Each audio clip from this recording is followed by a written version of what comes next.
will now invite Emanuel for some closing words. That's showbiz, you know. You have to be ready to jump.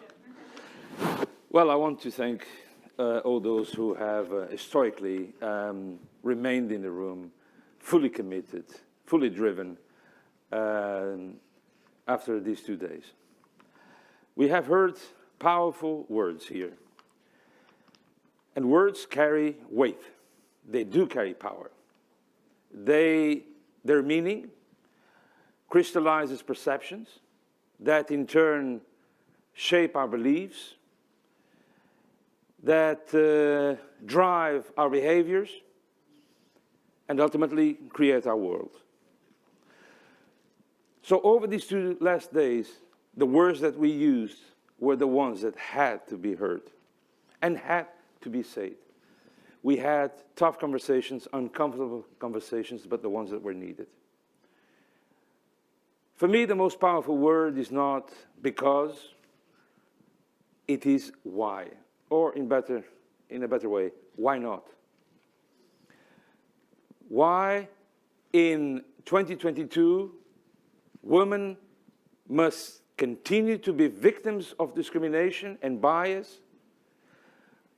Why they still do not have equal rights and equal opportunities to access education, to access a career, to progress, to plan with stability their lives? Why?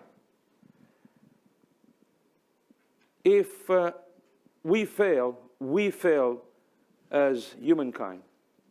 So this challenge belongs to all of us, and we must all do our share. Why not? Dare to believe. To the young female leaders who are going through our mentorship program, I encourage you, I incentivize you to keep on going, to believe in yourself, despite the circumstances. Keep pushing. Know that also on this side, there are men who appreciate your effort, who value, who respect you, and who stand for their words. To the male champions, those who are here, but more importantly, those that are out there, remember the powerful example of Edmund Hillary. Remember the date, 29 May 1953. Edmund Hillary from New Zealand. He dared. He was a man. But it's not about gender. It's about our personality, what we're capable of. He challenged those 29,035 foot, which equals to 8,848 meters from me, against the most adverse circumstances.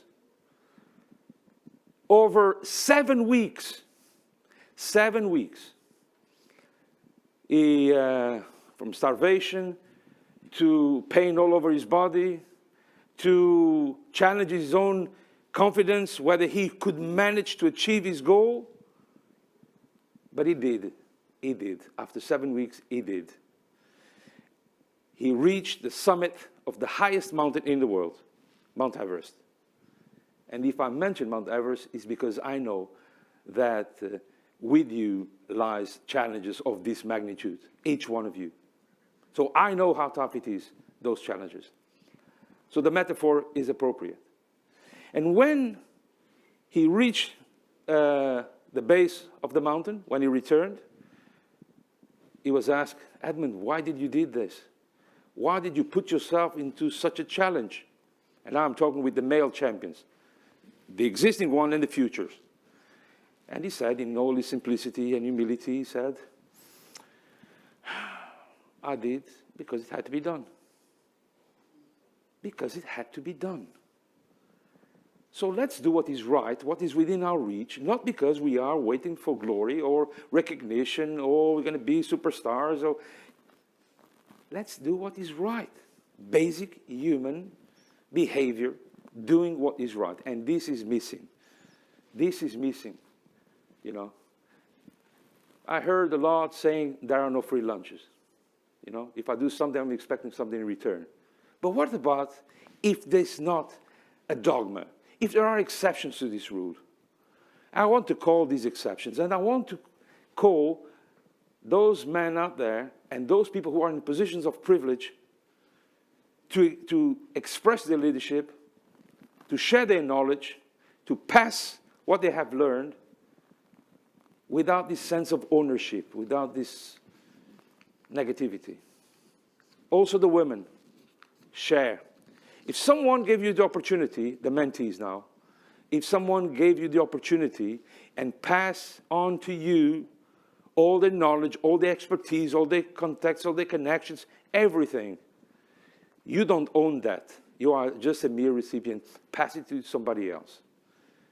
This is, I think, very important, and sometimes we lose track to this. Share knowledge.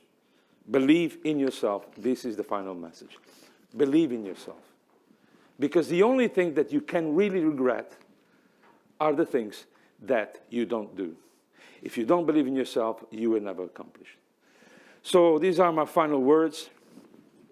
With an immense sense of gratitude to all of you and many more who are out there who have made this possible, to our host, MasterCard, to our presenter, to the technical people, on behalf of SIGA, speaking for myself, Katie, and everyone here in the different SIGA organs, we owe you. You have motivated us. You have made us believe that everything that we do is meaningful, is causing an impact, and it's just a seed to flourish something bigger and something brighter. Go in peace and stay safe. And remember this, the fight goes on. We may go home, but the struggle for respect, human dignity, and gender equity does not stop here. And the fight for respect, regardless of gender, race, social background, is an ongoing cause.